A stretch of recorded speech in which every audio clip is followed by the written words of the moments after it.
Did you know Ryuma might be Ethan Nusjuro's dad? Sounds insane, right? But the suffix uma in Ryuma means horse. Did you know in an SBS Oda said Brook would be a horse if he was an animal? Why does Nusjuro look like Kozaburo? And why do they share the same uro suffix? Why does Zoro get the uro suffix when he's in Wano? Why does the Kazembo have the suffix umi like emu? Did Emu curse the original Kotetsu? And for real, what happened to Denjiro's face? Pretty weird. Sup, people of the internet, it's Den Kushi, and today we're breaking some big old doors down at Nusjuro and getting answers to more of our questions.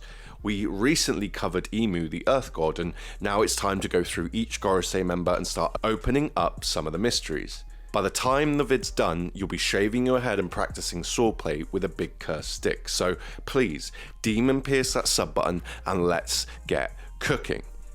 Oh, and one more thing, I'm going to say parallel a lot, so I thought I'd add a little jingle every time I say it to make it more bearable. Sounds a little something like this. Right, enjoy. The Wano arc is split into two parts, embodied literally in the case of Roof Piece happening above at the same time as what's happening below with Orochi, Denjiro and Hiyori. The grander part of the arc is the rivalry between Kaido and Luffy and their destiny to become Joy Boy. However, the actual meat of the arc consists of an 800-year grudge held between the Kurozumi and Kozuki, which ended with Hiyori and Orochi. With that in mind, it's possible that Nusjuro was the start or the cause for this grudge. This ultimately all comes to a head through the machinations of Higurashi, who firstly tells Kaido to go to Wano, and later tells Orochi to take power and avenge his clan, and we all know Higurashi is a parallel of Emu. So, Bachelor number 1 of this super sick new series is the bald-headed beauty himself. We have Ethan Baron Venus Nusjuro, or so says the narrator. He looks more like a Shimatsuki Kotetsu to me, but we'll get there eventually, do not worry. Anywho, like all the other members of the Gorosei, little detail is given to us in the story about Nusjuro's character.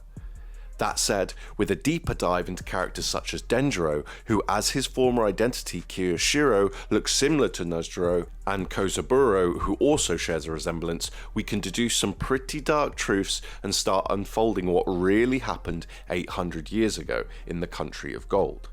Some other important things to note about Venus that will definitely come up is he has ties to horses, he has ties to death and gods through the whole divine Nusjuro vibe, and of course he has ties to swords.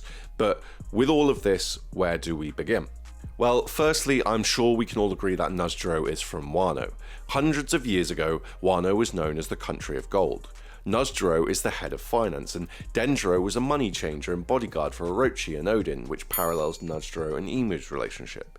The V in Nusjuro's name represents Venus, the Chinese symbol for which translates to gold star, and is associated with luxury, money, and notable metals, particularly gold. Orochi was borrowing money all over town, showing how Oda reflected some of Nusjuro's themes in the modern Wano arc. Oda uses Orochi to parallel Nusjuro again when Orochi died in the fire after being pinned down by falling wood.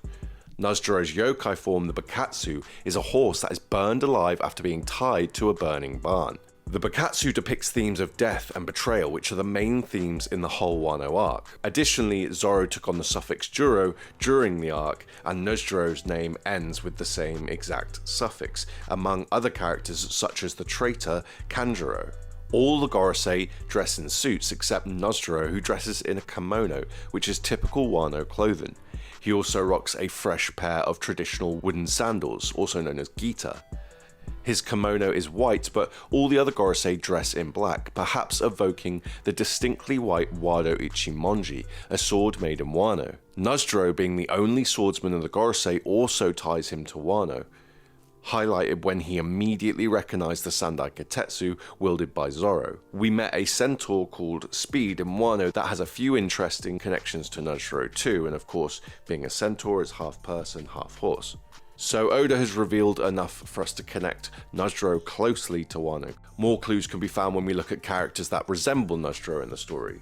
In Wano, it's revealed that Denjiro had a previous identity which parallels Nusjuro. Nusjuro resembles Denjiro's previous form, Kiyoshiro, the head of the Kiyoshiro Yakuza family. Note, the Kiyoshiro family isn't actually a blood family, but instead is a criminal organization, meaning we don't have explicit confirmation on Denjiro's actual clan. Denjiro went through a painful traumatic transformation, which is indicative of a yokai. Notably, Denjiro's face depicted the majority of that transformation, particularly seen in his eyes, and we see something similar in Imu's face in a couple of scenes. Although not identical, the suffix of both Denjiro and Nusjuro share an interesting connection. The suffix Jiro means second son, whereas Juro means 10th son.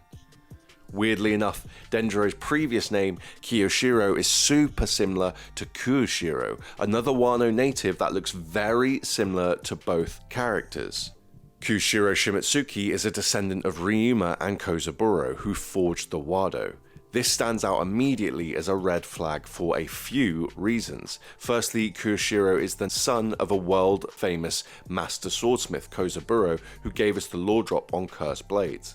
Again, the Uro suffix in Kozaburo matches Nusjuro, indicating Nusjuro has a connection to cursed blades. Furthermore, Kushiro is the father of Kuina, who died mysteriously. We recently saw Nusjuro use his one sword style, which is what Kuina uses. Despite her being the daughter and a student of a two sword style sensei, the importance of which is highlighted by the Shimitsuki symbol itself. So, the one sword style is probably relevant here. Notably, Toki takes this same stance also, and as an Amatsuki she has a deep connection to Nusjuro too, which we'll get into. Kushiro Shimitsuki is the sensei of the Shimitsuki sword school and mentor to Zoro. He also, like Zoro, is a descendant of Ryuma Shimitsuki. There's two kanji for the prefix Roro in Roronoa, one meaning furnace, evoking the whole hell vibe, and the other meaning a road a man or horse can walk down, tying us to Nusjuro's horse form. In addition to this, Ryuma has the suffix uma, which means horse, as I mentioned, tying the two pretty explicitly. So considering the ties between Nusjuro and Kushiro, could this mean Zoro and Kushiro parallel a relationship between Nusjuro and Ryuma? Maybe specifically a sensei-pupil relationship, or maybe instead they were brothers or related somehow. Although subtle, Oda gave us some other connections between Nusjuro and the Shimitsuki. Nusjuro demonstrated ice attacks during Egghead, which we've seen before with other swordsmen such as Brook, also in Egghead. The name Shimitsuki means frost moon. The previous daimyo of the frozen region of Ringo was Ushimaru Shimitsuki. Both the Shimitsuki and Ringo share connections to the theme of death. Ringo is a currently abandoned district in the north of Wano country and has a winter climate. Seeing as the Shimitsuki left Wano 55 years ago, it could be that Ringo was their native region. This may have been the case for centuries as well, considering Ryuma is hundreds of years old. I should point out that a lot of fans think that Ryuma is 400 years old, but that was a mistake made by OPM. Might have been OPM One Piece magazine. So that is a mistake, and the chances are, I think we can all agree that he's probably from around the Void Century, correct? Ryuma still had some skin and muscle, contrasting Brook's complete deterioration after less than 2 years, suggesting the Shimitsuki sword god was unnaturally preserved. It is said to be so cold in Ringo that people buried there do not decompose and their bodies are often preserved, something known as eternal grave, or Tokyo no Haka, highlighting the theme of death again. Moria hinted at this when he noted Ryuma's body was so well preserved. Ringo and the Shimitsuki connect to death and perhaps unnatural preservation, both of which are themes that embody Nusjuro. Adding to this, there's an eerie bridge located in Ringo that connects the village from the cemetery, divided by a river. This is a metaphor of the bridge between life and death and the river Styx. The river Styx connects deeply to Brook, who's the equivalent of the ferryman, Charon, and Oda said if Brook was an animal, he'd be a horse, but we'll talk about Brook a bit later. From these death vibes in Ringo, we can speculate that the name Ringo might be a play on the word limbo through the interchangeable LNRs we see throughout the story. So, bearing in mind the Shimitsuki's connection to death and preservation with Ringo, Nusjuro, who's an undead yokai with unnatural preservation, could tie in very well here. We know the Gorosei have lived supernaturally long because of a flashback showing Saturn 200 years ago looking the same age as he did in the Egghead arc. This contrasts the fact that Oda stated the longest a human can live in One Piece is 140 years. Another clan that has yet to have their native region confirmed is the Amatsuki.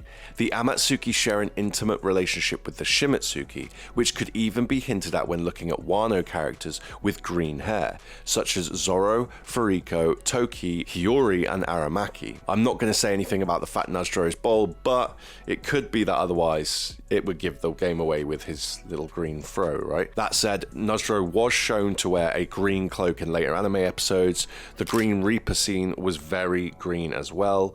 Green Bull has deep ties to Wano. His color scheme is green, and he has the Ama honorific, meaning heavenly, in Aramaki, like Tama, Amatsuki, and Tenguyama, which I'll cover in a sec. The Amatsuki are a family that lived in Wano at the end of the Void Century. We know this because Amatsuki Toki is from the end of the Void Century, and she said her parents are from Wano. Toki's journey resulted in her using her devil fruit to move forward in time, where she meets Odin. Later, Toki marries Odin, who is an analogue of Joy Boy, emphasizing Toki's importance to the grander story. And she also mentions she doesn't care if it takes years to reach Wano because she's just happy to be around Odin. This tells us Toki had some familiarity or relationship with the OG Joy Boy back in her original time zone. From this, we can gather that around 800 years ago, for some reason, Toki was displaced from Wano, which is why she's trying to get back. This echoes many other young children in the story and their quest to reunite with their parents, such as Bonnie or Usopp, and even Whitebeard, who Marco explained was displaced because of war. So, by looking into the Wano arc, it appears some big event went down 800 years ago with the Shimatsuki, Amatsuki, and Joy Boy, all of whom just so happened to be around at the same time in the same place. But what happened, and what role did Ethan Baron Nusjuro play? By following the Amatsuki thread, we can see exactly what Nusjuro got up to and how it still affects the One Piece world up to the present timeline. We see the Amatsuki family in Wano when Orochi was just a young child. They were powerful supporters of the ruling family, the Kozuki family, the third and final clan to be confirmed to live in Wano 8 centuries ago. The Amatsuki were loyal enough to earn their family the title of daimyo of an unknown district. That said, we can see it's likely the district was the Kuri region. Kuri is home to Amagasa village, with the prefix Ami matching the heavenly theme of the Amatsuki. Further evidence comes later in the timeline when Odin to rule over. In other words, 800 years ago, Joy Boy reclaimed Ringo, or possibly all of Wano, and returned the country back to its rightful rulers. Kuri is also where the Straw Hat was said to be made, connecting Joy Boy explicitly. Not only this, but Kuri was shown to be a distinct circular shape. This is much like the other significant places visited on Joy Boy's journey, such as Alabasta, the flower capital, Zou, Goa, and a couple of other places too. These are all places tied through different versions of the symbol of the 8 kingdoms, which is most likely what the bottom of the Kozuki flag signifies. So we're getting closer to discovering the details of what went down in Wano and at the end of the Void Century, and thus closer to unraveling the mysterious Nusjuro. When we consider Toki's familiarity with Joy Boy, alongside the idea that Joy Boy helped the Amatsuki, we can start to paint a more detailed picture of what actually went down. A few decades before the present story, it was Sukiyaki Kozuki's father who was shogun, and initially he had no children. In chapter 965, Higurashi says this made the daimyos restless and that they each had an heir they wanted to be shogun. So here we see the beginnings of clan rivalry. Orochi's grandfather unalived the other daimyos one by one with poison, including the Amatsuki daimyo, but finally an heir was born, which was Sukiyaki, Momo's grandfather. The Kurozumi plot was discovered, Orochi's grandfather committed seppuku, and all the Kurozumi titles and lands were stripped, as well as their respect as a clan. Oda repeats the same idea a couple decades later, again involving Higurashi. Higurashi, disguised as Odin, told Sukiyaki to take on Orochi, saying Orochi could mix medicines. Soon after this, Sukiyaki dies from sickness. During Higurashi's speech to Orochi, she mentions cursing Sukiyaki Kozuki twice. Orochi's final words were that the Kurozumi will eternally curse the land of Wano. Kanjuro Kurozumi was a traitor with a deep hatred for the Kozuki, and on his death he summoned a weird Kazembo curse. Higurashi, somebody who's been manipulating these conflicts, is also a Kurozumi. So here we have more hints towards civil unrest and rivalry between clans, which is implied to have been caused by the villainous Kurozumi's poison, betrayal and treachery. Seeing as the Kurozumi have a distinct rivalry with the Kozuki, it suggests alongside the Shimatsuki and the Amatsuki, the Kozuki were also involved in the events that happened at the end of the Void Century. We know during this time, the Kozuki formed a bond with the friendly Mink tribe and agreed to help each other whenever one of them was in trouble. This is likely the case with Joy Boy pirates too, considering Joy Boy's ties to the poneglyphs, which Kozuki masons were said to have created. It was confirmed the Kozuki were responsible for Wano's closed border policy, and presumably they are connected to the sinking of Pluton under Mount Fuji, which was revealed to Robin through Sukiyaki Kozuki. Alrighty, so now we have 3 clans, a fight for the shogunate, betrayal, poison, death, and also Toki's displacement. The image is becoming much clearer. But which clan was already shogun? It's indicated mainly through Japanese honorifics that the Amatsuki were the shogunate. Hiyori is the mixed daughter of a Kozuki and Amatsuki, and her alter ego Komurasaki translates to undiluted, highlighting her pure royal bloodline. In feudal Japan, rulers were often seen as having a divine right or heavenly favour which legitimized their rule over the people. Similarly, the name Amatsuki can be broken down as follows. Ama, meaning heaven or heavenly, which implies their divine connection or right, and then Suki, which we know means moon, symbolizing power, ethereal precedence, and of course is linked with the Kozuki clan and the rest of Wano in general. In fact, the only clan the honorific Suki doesn't really connect to is the Kurozumis, so it shows that they're a black sheep and like the odd one out. But anyway, this could suggest that the Amatsuki were viewed as divinely chosen leaders, matching themes we've seen in most arcs in One Piece and, for example, royalty. Wano's isolated, tradition-rich society seems to have placed a significant emphasis on families with ties to ancient or prestigious bloodlines, and names linked to celestial phenomenon often reinforce this sort of stuff in One Piece. So, if the Amatsuki were at the top, it's most likely that underneath them were 2 rival swordsmithing families, which were the Shimatsuki and the Kozuki. We know this because in the present timeline, we have Kozaburo Shimatsuki making the Wado, for example, and Sukiyaki Kozuki forging the Sandai Kitetsu, 2 opposing sword families. Seeing as Nusjuro was probably around during the Void Century, I think he instigated a civil war, causing Wano to fall deep into conflict. I'll explain more in a second, but I think this led to the creation of the Kurozumi and the displacement of Toki. As I mentioned, it seems the civil war was caused by a betrayal and poisoning, most likely of the Amatsuki shogun 810 years ago. Why 810 years ago specifically? Well, 81 years ago, the Kurozumi were stated to be among the 6 noble families in Wano. So I'd say Oda is hinting that the events involving Nusjuro took place 810 years ago, which fits the end of the Void Century.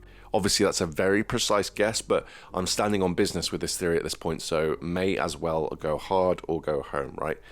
And with that, it brings us into Act 2. Now, the Kurozumi crest just happens to have an almost identical upside-down pentagon. 5 Gorosei and an upside pentagon in the center could parallel Wano's original 5 clans and the old country's layout. Furthermore, 2 members of the Kurozuki have ties to cicada, and Imu has ties to butterflies. Semimaru means cicada cycle, and the cicada theme is also present in Higurashi. Kurozumi also has the suffix umi at the end, which means sea, the enemy of the devil fruits, according to Vegapunk, and is also Imu backwards. Furthermore, Imu is also tied to Wano through the serpent motif found in Orochi's name, and Denjiro cuts the head off the snake, so to speak, when he beheads Orochi. We know the world government had dealings with the shogun of Wano, such as trading weapons, further demonstrating Imu's influence in Wano. I speculated the Amatsuki's home is Kuri. Kuri means chestnut, and the city of gold, which probably ties to the country of gold, is covered in these golden chestnuts. Not only that, but the throne room in Marijois is also covered in these golden chestnuts, so Imu is tied to Wano. And from what we will speculate about Imu, it was most likely around the Void Century period. Now, Imu parallels 3 so-called mountain witches in One Piece, who are Kureha, Carmel, and Higurashi, all of which I've discussed at great length before. Consistent with Higurashi's story, where she manipulates Orochi, it's likely Imu manipulated Nusjuro as a child during the Void Century by offering him great power. Considering Nusjuro currently holds the Shodai Kitetsu, it makes sense Imu offered a cursed Kitetsu or the ability to forge cursed blades. Now, considering what we know about diseases and other things being passed down generationally, such as Amber Lead and Sapphire Scale, it could very well be that this was the origin of cursed blades, and the curse is also passed down generationally. Also, by forging the first cursed blade, this begins Nusjuro's transformation into a yokai. I'm picturing a soul transfer kind of thing, like the blade is eating away at his life force and kind of binding it to Imu or something over time, and he doesn't kind of realize. Nusjuro looks like Kiyoshiro, and Kiyoshiro went through a great transformation to become Denjiro, with his pain and anguish manipulating his physical body, suggesting Nusjuro may have had a painful transformation. This transformation might have been foreshadowed by Oda with Cavendish and Hakuba, with Hakuba's transformation potentially involving his sword, Durandal, which looks very similar to Imu's sword. Durandal means hard or unyielding, and we see Cavendish telling Durandal, "You should know to obey my orders," while he's with Robin, kind of pushing this idea further. But anyway, through the curse, I'm guessing Imu manipulates Nusjuro to grow fearful or paranoid of the other clans. Shutting himself away, where he starts forging blades, was probably a result of this, which Oda later depicts in the current timeline through Tenguyama.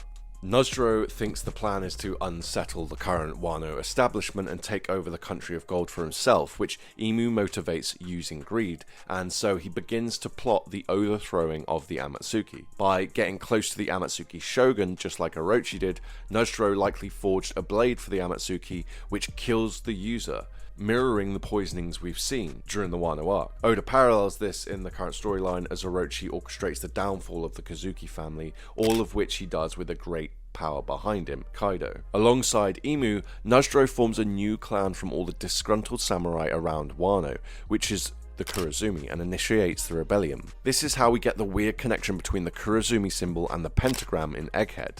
It's showing people from all 5 of the original regions, but upside down.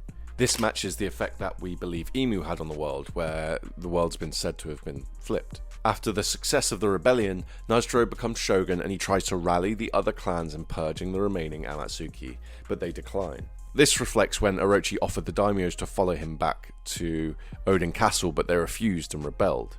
The rebellion is finally resisted by the remaining Amatsuki, Kazuki, and Shimitsuki alongside rogue samurai, pirates, and mink allies, all of whom would be led by Ryuma, Joy Boy, and either Pedro or Inarashi's ancestor.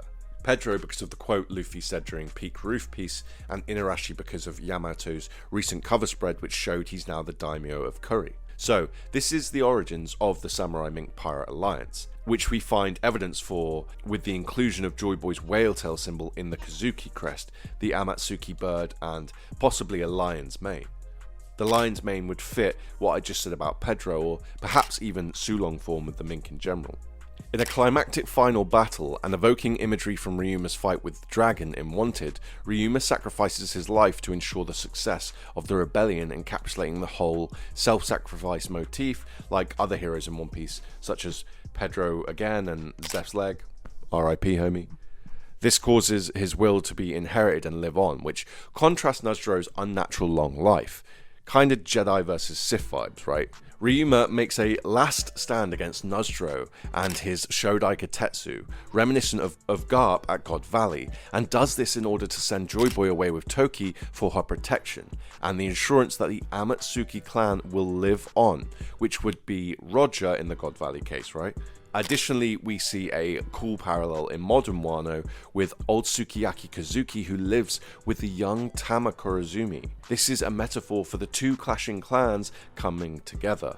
Other examples of this include the young adopted Toko Shimitsuki and also Ushimaru, the daimyo of Ringo who died 20 years ago protecting a young Yamato. Toki is given the Toki fruit by Joy Boy and sent through time to escape the purge, or alternatively, Joy Boy encourages her to awaken an innate ability like Gear 5 Luffy spurring Bonnie to change form. What makes some of us speculate this is because obviously Toki's name is Time, matches the Toki fruit, Time, so it's all kind of like, it could just be one natural inherent ability of hers. But anyway, Toki swears revenge, eventually coming to fruition in the form of Toki's daughter, Hiyori, witnessing Orochi's death, which is echoed by the song Moon Princess that's been passed down over generations. Now finally, at the end of the rebellion, Nusjuro is captured and tied up, setting the scene for his transformation into his yokai form, Bakatsu. A Bakatsu is a horse that's been tied down that can't escape a burning building, leading to its traumatic death. The fiery horse is associated with terror and destruction, as its presence is believed to bring bad luck, fires, or other calamities connecting to Orochi's death, where he was trapped and burned by the Kazanbo. The Kazanbo is a mysterious fire spirit which I believe is secretly part of the curse Imu bestowed on Nusjuro, which continues to affect the Kurozumi. I mentioned earlier the last line from Orochi during his death was, "The Kurozumi will curse this land for all eternity." Kurozumi literally means black charcoal, something used for burning. I imagine just as it did with Orochi, the Kazanbo appeared and burned the building Nusjuro was tied up to, which we can assume, being feudal Japan, is going to be wooden, right? So this sets fire to everything, destroying that Nusjuro's physical form, like with Saturn, and sending his will back to Imu this time. Kanjuro is a Kurozumi and shared the Juro suffix with Nusjuro, and it was him that summoned the Kazanbo. With this, Nusjuro's will and his blade is prevented from going into the life cycle we see with trees and fire, and instead is sent to Marijua. This puts an end to Nusjuro's story in Wano. This cursed immortality may explain why the Grim Reaper approached Zoro in Wano. If a byproduct of the deal with Imu was immortality so that Nusjuro could serve Imu for as long as Imu wants, then it could mean Nusjuro cheated death. So it's possible the Grim Reaper was drawn to Zoro in Wano as he was coming to collect Nusjuro's soul like an overdue debt. But why do I think he would come to Zoro, and why at that particular moment? It's because of the Wado Ichimonji, a cursed blade forged by Kozabura's Shimatsuki. We know it's cursed because after Kozabura's granddaughter Kuina used it, she died. A Grim Reaper evokes death and the journey to the underworld vibes, which are all over the Shimatsuki region, Ringo, as well as the Shimatsuki clan, and also Zoro, as I discussed earlier. I mentioned Nusjuro matches these exact themes too, strongly suggesting Nusjuro is also a Shimatsuki. However, the blade Nusjuro forged was the first ever Kitetsu, meaning in One Piece both the Shimatsuki forged blades and the Kitetsu sword family are all part of one big sword family. Pretty smooth, Oda. So this would be embodied by Nusjuro's real name, which would be Shimatsuki, because we know he's got all these titles of the Shimatsuki, and Kitetsu, which was the name of the person that forged the first cursed blade. So this could imply that Nusjuro was Ryuma's son, something that's highlighted throughout the story, for example with Cobra, Vivi, Kira's Rebecca, Big Mum and her bajillion children. Or it could mean that they're siblings, tying to the Muramasa sword myth, which I'll get into in a bit. So Zoro is lying there after he took that big hit and he's pretty much dying, and he's approached by the Grim Reaper because the Grim Reaper suspects that he is actually Nusjuro. Why though? Why would the Grim Reaper think this? It's because Kuina's Shimatsuki life force is imbued within the Wano. Interestingly, being female in the story seems to be significant and tied to lineage and royalty, so maybe that's why Oda gave us all that weird stuff about Kuina's femininity and hitting puberty, or perhaps the Grim Reaper is just a bit of a sexist dick, who knows. So the Grim Reaper senses Shimatsuki will in the Wado and comes to collect. However, it could be possible that Zoro's will was strong enough to convince the Grim Reaper that Zoro will collect the soul on his behalf in exchange of his own life. It could be some very classic One Piece I can't die until my captain achieves his wet dream type-ish, but we have seen many cases of Zoro surviving something he shouldn't, most particularly the nothing happened moment, which kind of reinforces this idea. But now we ask, what is a cursed blade? There's some debate about whether swords in One Piece can actually bear a curse. This is because Master Swordsmith Kozaburo denied curses exist, but despite Kozaburo's speech, there's plenty of evidence to suggest otherwise. For example, when Zoro found Sandai Kitetsu, the shopkeeper said it was cursed because the people who wield it die. Kinemon and Hitetsu's reaction to Zoro getting Enma are very similar to the shop owners.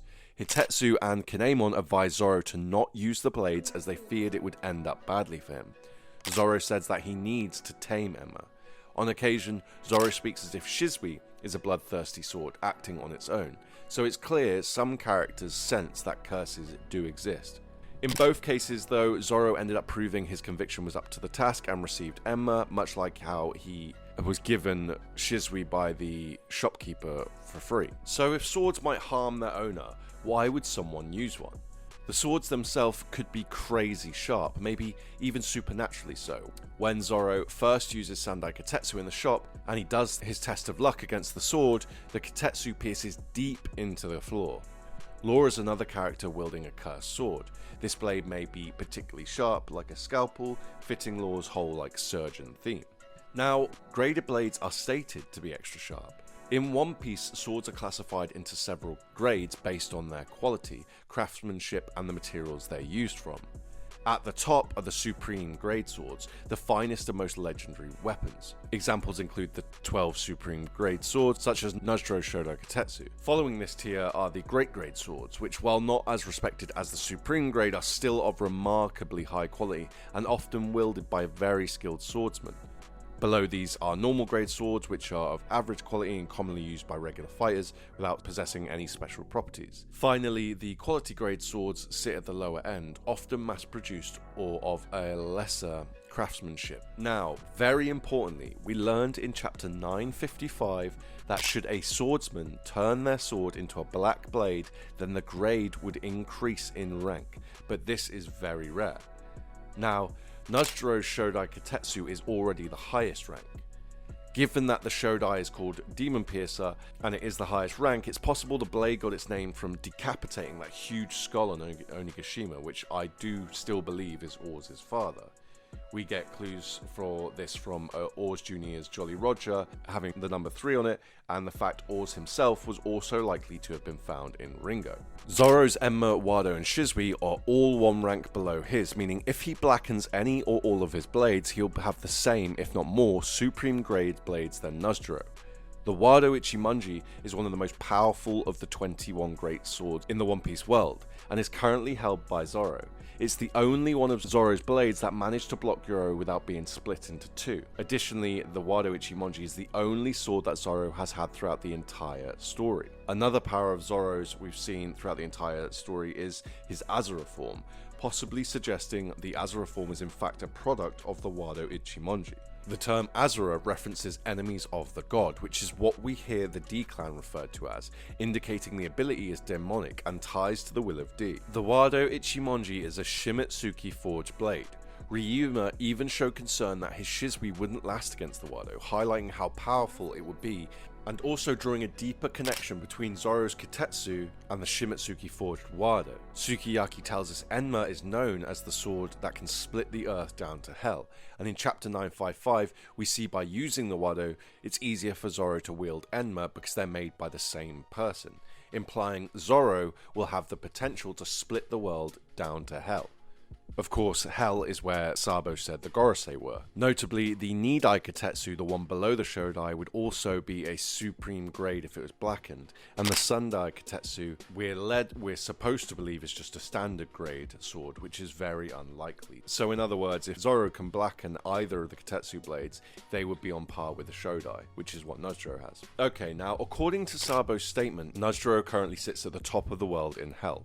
Ryuma's epithet is king, and Zoro's character surrounds the King of Hell motif, implying Zoro is poised to become the new King of Hell. This also ties deeper to Ryuma, who was known as the Sword God, contrasting the hellish imagery we see around the Gorosei. Now, although the Kozuki are now shogun, the grudge match between the Kurozumi, Kozuki, Amatsuki, and Shimitsuki will come to a close through Zoro's final fight with Nusjuro.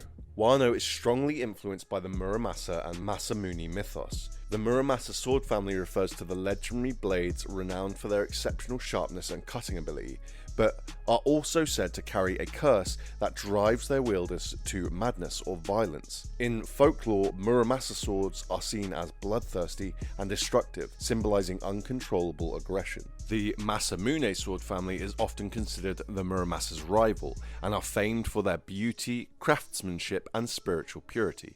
In contrast to the violent reputation of Muramasa swords, Masamune blades are viewed as peaceful and wise, symbolizing restraint and protection. In essence, Muramasa swords represent raw power and bloodlust. Masamune swords symbolize serenity, wisdom, and the protection of the innocent. The rival between the two families we see in absolutely tons of mythology, and embodies the dichotomy between yin and yang. So we can already see some pretty similar vibes to Cursed Blades in One Piece, such as Whiskey Peak when Zoro tells the Shodai, "You're a troublemaker.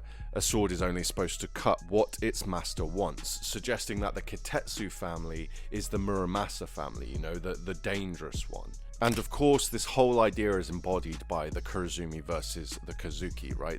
The light versus the dark, and how there's elements of both inside each faction, which gives us the traitors. However, for this 800-year grudge to finally come to an end, the individual elements all have to line up before Zoro and Nusjuro beef.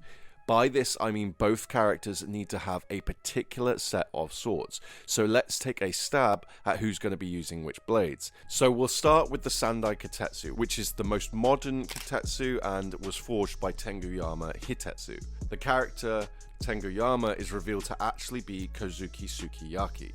Now, Ten in Tenguyama means heavenly, and He from Hitetsu means fly. So we see kind of more positive heavenly imagery here, particularly as best girl Hiyori shares the same prefix. So I'm giving the Sandai to Zoro, because Zoro's on the side of the gods. Zoro gave the Sandai Kitetsu a chance to kill him, but it didn't. It instead chose him. It was found in a bargain bin, which means it's very explicitly underrated and could be revealed to be a supreme grade blade like the Shodai, or one below like the Nidai, meaning, as I mentioned, if Zoro blackens it, then he's going to be on par with Nusjuro's blade grades. Next we have Enma, which is the god of hell who judges right and wrong after a human dies and falls to hell.